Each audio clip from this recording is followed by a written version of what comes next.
Hey everyone, it's Aubrey, recovering perfectionist, queen of distraction / gardener. If you are new here, welcome. Also, this is Fergus.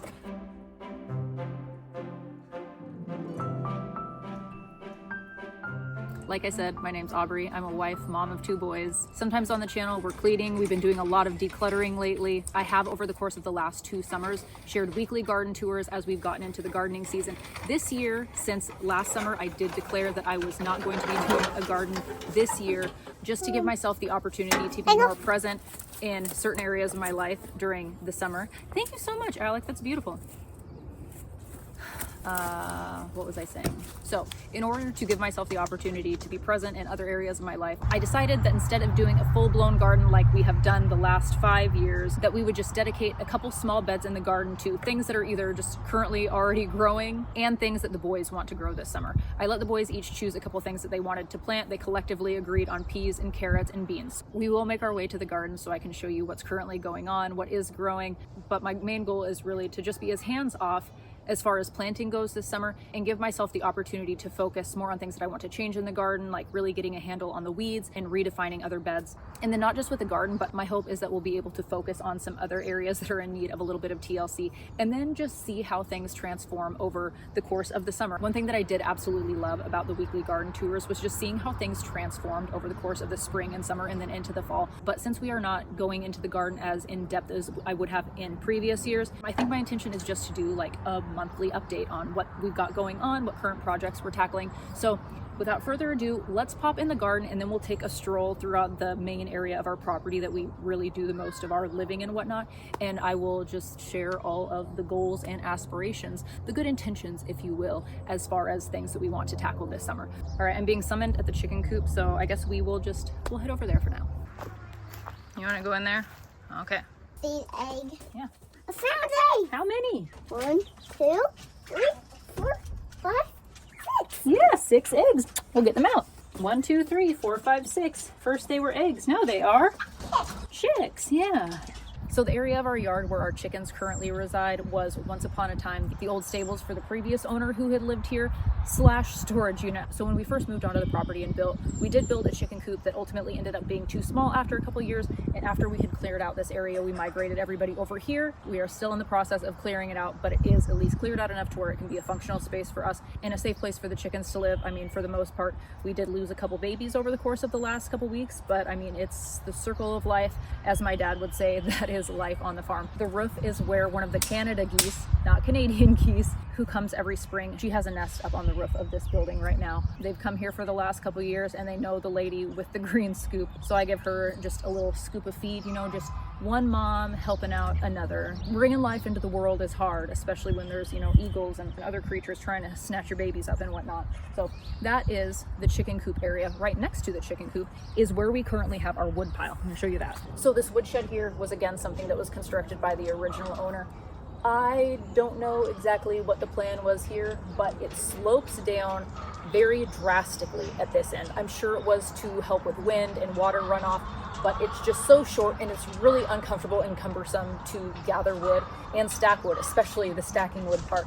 We do have a small equipment rental company that we have on the side, an excavator and a tractor, so we want to utilize this space for parking, but that means relocating this to another part of the yard. I mean, not even relocating it. We're tearing this guy down and we're starting from scratch in another spot. Last spring and summer, my husband worked on a really beautiful woodshed, not necessarily closer to the house, but just in a place that suited the wood pile better than this. So I think 1, 2, 3 of these trees here will end up coming out, which we will be able to, you know, obviously use for firewood and fill our other woodshed. But that's about it for this project. Let's go talk about my laundry clothesline situation. This portion of the yard over here is really probably one of my favorite spaces. It gets really lovely shade during the summer, but it's still just so lush and green. And we get the breeze in the summer from the field, which is really nice. It's actually really quite miserable during the fall and winter, but summertime out here is where it's at. And I don't know, maybe it's silly, but hanging laundry outside has really just become one of my favorite summertime chores. You know, there's just nothing like towels or clothes that have been hung outside to dry. And this is the area where I've had my clothesline for the course of the last 5 years. There was a third tree that was dead that the clothesline was attached to that we ended up having to take down. Well, the goal was to just take the top portion off above where the clothesline was attached to, but that didn't end up working out, unfortunately. So The clothesline came down and we need to just reconstruct this whole situation. This is an area of our yard that has a lot of low spots, and based off of pictures that I found from the previous owner, it looks like there were a lot of trees that had fallen over and like just the roots and everything came up, which left giant dips in the yard. And I've ran through here and like my life flashed before my eyes. So in attempt to level things out, there are some rocks that we had put in the garden that I no longer want in there. We've been gradually taking those out and just filling low spots in the yard, and then we will, eventually put dirt on top, and then we'll probably put grass seed, but I have faith that between the weeds and the grass that is already out here, nature could probably just take its course and fill that hole on its own. But I'm not quite sure exactly what's going to happen as far as the clothesline goes, like what trees are going to end up being the new home base for my posts, or if we'll add like maybe a T-post in here or something. But we just love it out here, huh, Fergie Ferg?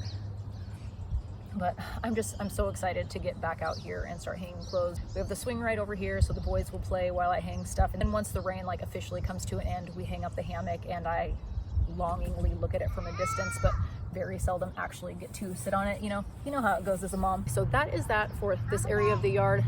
Oh, I'm glad you're okay. Let's actually go to the garden. Alrighty, well, welcome to the garden. This is our 4th year in this garden, I think. I don't know. Time flies when you hit your 30s. Anyway, right off the bat, just one of my favorite things about this space are the volunteer forget-me-nots that have just taken over a portion of the entrance of the front of the garden next to the gate. I don't know how that happened, but it's just the most perfect, beautiful scenario, and I'm 100% okay with it. So as far as the garden for this year, this bed and the bed behind me are the two that we're going to be doing our planting in. There's the chives that have been hanging on strong for the last couple of years.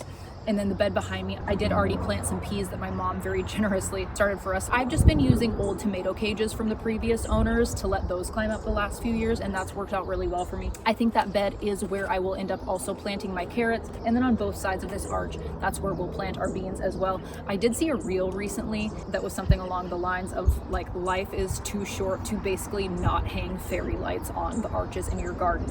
And there's the part of me that's like, ain't nobody got time for that. But then there's also the part of me that's just like, wow, that sounds so stinking magical. But I think that might be, a glamorous project for another day when I have maybe the rest of my life together. We'll see. So when we established this garden, we had gone back and forth as far as what we wanted to do for the ground in here, and we settled on just a bunch of these dang rocks. And what has ended up happening is we have a bunch of rocks, but then the weeds and grass grow in, and it just really looks like a bunch of rocks with a bunch of grass and weeds growing in, and it doesn't look nice. And so the conclusion that we pretty much come to is we'd rather just have grass and weeds take over here and then just weed eat it. So one of the things that we are currently in the process of is just getting as much of this rock out as we possibly can, and then using that for filler in low spots out in the yard. There are things in the garden that are currently growing, like our kale from last year, that I'm pretty sure, even though it is in a raised bed, it is still taller than I am. And then we've got our strawberry bed, which I will of course tend to. I've got a bed of garlic that I had planted last November.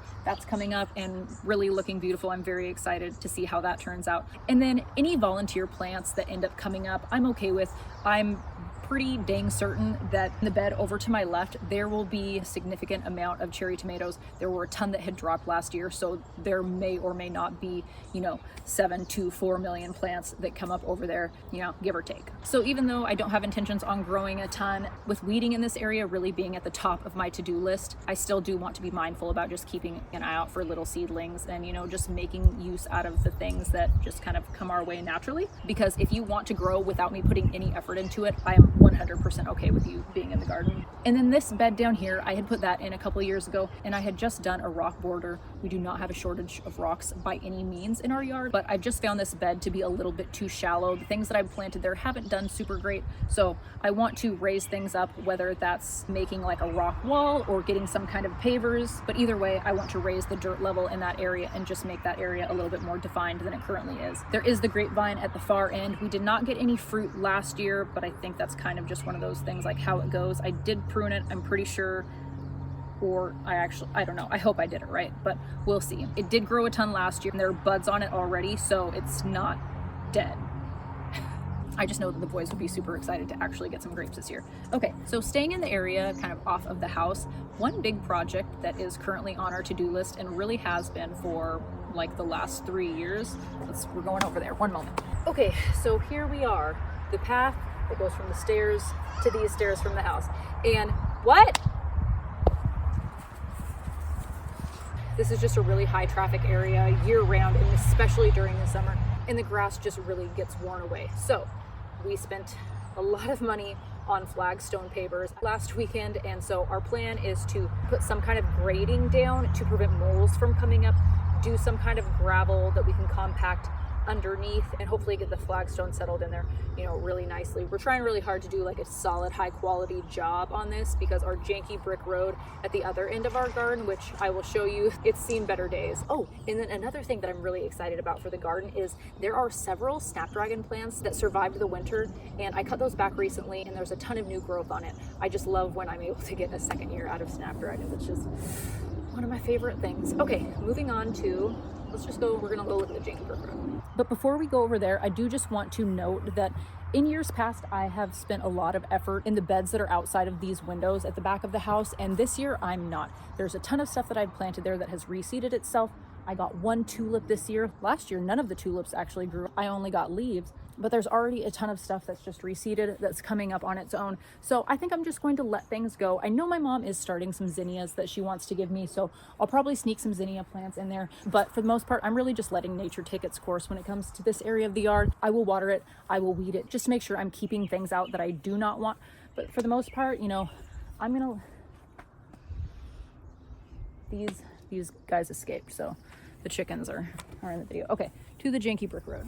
One day I sent my mom a picture of something from a magazine that I thought was pretty darn cute, and she just really likes to force me to make my dreams a reality. So one day we just all got together, we went over to my mom and dad's house and just scoured the bricks and pavers that they had in their leftover collection. We brought it all over here, made this happen. There's obviously some weeding that needs to happen in here, and a few slate pieces that ended up breaking that need to be replaced. But this area over yonder is 100% my mom's labor of love. I mean, I've done weeding in here recently and kind of shifted things around and reestablished borders and whatnot, but this is an area in my yard that my mom has really just given a lot of love and care, and it's a really pretty space. I did have chamomile planted over here last year that I let go to seed. Oh, look, I think there's a couple volunteer sunflowers coming up. I was hoping that that would happen.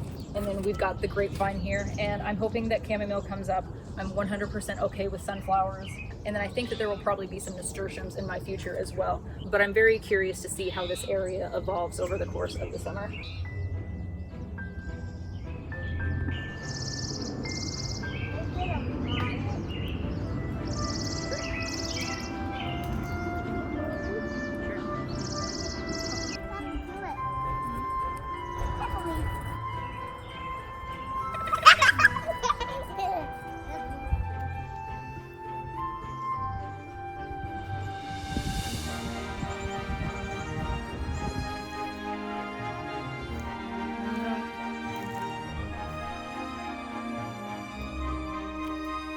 Alec wanted to go on the swing, throw some rocks in the water, and then go to the bridge to also throw some more things in the water. This is another area that I actually almost forgot about, that this was like my most absolute favorite thing about the property when we first moved in, and it is still one of my favorite places in the yard. This bridge was actually one that we had built, and it is another thing that is on our to-do list. This is something that we really need to reinforce. And then on top of reinforcing the bridge, something else that we would like to do down the trail is just kind of get a handle on all of the things that have grown over the course of since we've been living here. And that's something that my husband Josh and I have talked about. It's always like, okay, well, you know, like maybe we'll do that in the spring, maybe we'll do that in the summer, maybe we'll do that in the fall, in the winter, and it's like it just never ends up happening. But this year is definitely the year that we really want to get in here and get things cleaned up. We need to go back up to the house soon. The chickens were digging in the raspberries, and I do not want them doing that. You're digging for worms? I think so. Worms and other bugs. Okay, so here we are out at the raspberries. This is a new addition for us. Towards the end of the fall, my husband and I, we put all this in. All of the raspberry bushes were extras that my parents had in their yard. So we got those planted towards the end of fall. And then like just yesterday or the day before, my mom came over here and put in a bunch of other stragglers that she had found in her raspberry patch. So fingers crossed that we will have raspberry abundance this year. They are all of our favorite fruits, so I'm really looking forward to that. It's just definitely a matter of us versus the deer and chickens. So past the raspberries, we migrate into the front yard. This is right outside of my husband's office. This Chinese quince over here, oh, I just absolutely love it. When we were first starting to build, there was some excavating that was done over in this area of the yard, and they dug it up, and we didn't get a chance to move it, but it ended up coming back, and I'm just so forever thankful. There's also a lilac that we transplanted over here last year. There are no blooms on it, but I'm hoping that next year will be the year that it really starts to have the impact and the benefits of being in more sun. We leave it. We have talked in the past about not necessarily moving our garden over here, but establishing some kind of raised bed situation where we would really be able to take advantage of the sun that we get over here, not only through the summer, but then into the fall. That big giant cedar tree pretty much just blocks off the majority of the sun once we get into mid-August, September and whatnot, which kind of sucks. And then another project that we do have in mind for this area of the yard that is for sure happening is all of that flagstone that we ended up getting at Costco. The path that my husband has created just from walking to the house to his office and back every day, we're going to create just a little flagstone trail from the house to his office, and I think that that's going to end up looking really nice. But as far as the front of the house goes, everything is, well, not everything is blooming just yet, but we've got a lot of blooms happening so far. Okay, so last stop in the yard, and this really isn't on my to-do list. I guess I do need to keep it alive, but basically after coming to the conclusion that we are not people that can really keep lawns alive that are not either, you know, self-sufficient on their own and their like natural habitat, but basically anything that is far enough away from the house that needs water, it's not happening. So after some research, we came across some seeds, and it was a drought tolerant, deer resistant wildflower mix. And so we cleared all this area, planted those seeds back in the fall, and there's actually quite a bit that has come up. I think for the most part, it is only cornflowers that are coming up so far, but I'm really looking forward to seeing how this progresses. Oh, I'm just so excited, but I think we're gonna wrap things up. Thank you for taking a chunk out of your day to tag along with me for my to-do list. If you would like to see how all of our projects and the Wildflower Lawn progresses, feel free to subscribe if you are not. I hope to see you in the next one. As always, I love you, have fun, and be kind.